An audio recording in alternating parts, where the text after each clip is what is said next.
Moi! Tervetuloa Soija Petitien soijakouluun ja tänne Liemessä keittiöön. Metsästyskausi on nyt sopivasti alkanut, joten tänään me metsästetäänkin soijaa. Mulla on tässä näitä Soija Petitien soijapyöryköitä.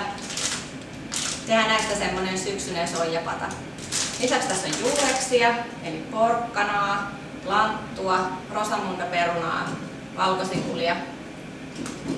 Sieninä mulla on suppilovahveroita, mutta tämähän voi olla mitä tahansa muutakin sientä, esimerkiksi tatti.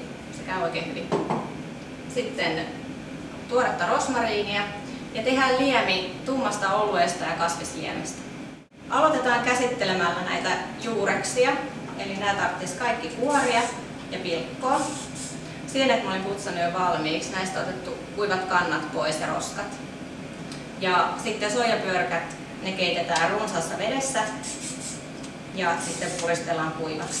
Sopiva keittoaika on semmoinen 10 minuuttia. No niin, nyt mulla on tässä nämä juurekset, kuorittuna ja pilkottuina.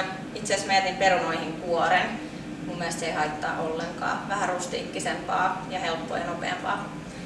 Aloitetaan kuitenkin sillä, että paistetaan nämä sienet ja valkosipuli öljyssä, kattilassa tai sitten suoraan siinä padassa.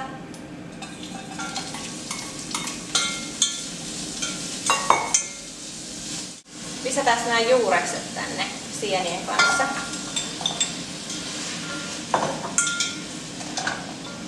Mä antaisin näiden kypsyä tässä semmonen 50 minuuttia. Sillä välin voidaan laittaa sitten nämä soijapyörykät veteen keittymään. Näissä on taas sit se juttu, että näähän turpoaa aika paljon tästä keittämisestä. Et pienempikin määrä riittää aika pitkälle. Pistetään nyt tulos. Vähän riippuu paljon syöjiä, niin sen mukaan. Tässä meni nyt pari desiä.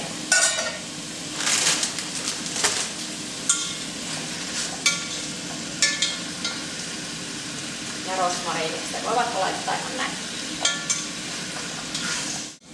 Nyt on mennyt semmonen 10 minuuttia. Mulla on tässä nämä keitetyt soijapyörykät ja laitetaan nämä tänne joukkoon. Sekoitetaan vähän. Tässä vaiheessa voi lisätä vähän suolaa ja pippuria. Vähän riippuu tuosta kasvisliemen vahvuudesta, kuinka suolasta se on. Ja tänne nyt laitetaan liemeksi sitten kasvisliemi ja olut. Tää oluen tilalla voisi varmasti käyttää esimerkiksi punaviiniä. Se sopii ihan hyvin.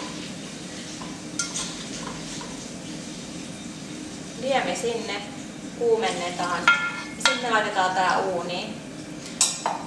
200 astetta ja varmaan lähemmäs tunti menee. Et se on valmis sitten, kun noi juurekset alkaa olla pehmeitä.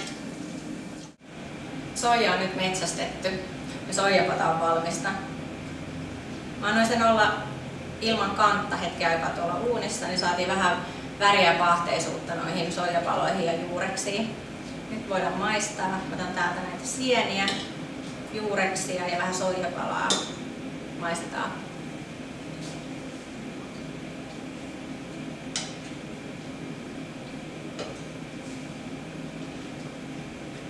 Ihana syksyinen pata. Tulee tosi kivasti noi sienet ja juurekset sieltä. Ja täytyy sanoa, että kyllä se olut taitaa antaa semmoisen kivan potkun siihen. Samoin tuo rosmariini. Syksypata. Sitä se on. Kiitos teille. Ja nähdään taas ensi kerralla. Moikka!